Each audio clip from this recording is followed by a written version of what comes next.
Price லார்ட்ங்க. தாவீது ஒரு இடத்துல அழகாக சொல்லுவார், செத்தவனை போல எல்லாராலும் மறக்கப்பட்டேன், உடைந்த பாத்திரத்தை போல் நான் இருக்கிறேன், ஆனாலும் உண்மை நம்பி இருக்கிறேன்.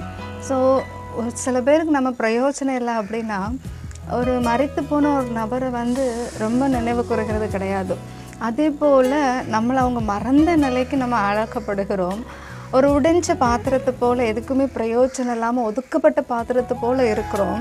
ஆனால் தாவீது என்ன சொல்கிறாரு கீழே நீங்கள் படிக்கும் பொழுது, ஆனாலும் நான் உங்களை நம்பி இருக்கிறேன், உடைஞ்சு போன என்னுடைய அனுபவங்கள், மறக்கப்பட்ட என்னுடைய அனுபவங்களை மறுபடியும் ஜனங்கள் நினைவு கூறுகிற அளவுக்கு நீங்கள் என் கூட இருந்து அதிசயமாக நடத்துவீங்கன்னு சொல்லி தாவீது கர்த்தரை நம்புகிறாரு. ஸோ உங்கள் வாழ்க்கையில் அப்படிப்பட்ட அனுபவங்கள் இருக்கும் அப்படின்னா நீங்களும் இதையே சொல்லுங்கள், ஆண்டவர் நான் உங்களை நம்பி இருக்கிறேன், உடைக்கப்பட்டு மறக்கப்பட்டு இருக்கிறேன்னா ஆண்டவர் மறுபடியும் என்னை பலப்படுத்தி அநேகருக்கு பிரயோஜனமாக என்னை மாற்றுவாங்கன்னு சொல்லி ஆண்டவரை நம்புங்க, காரியங்கள் செய்யமாக முடியும். God bless you.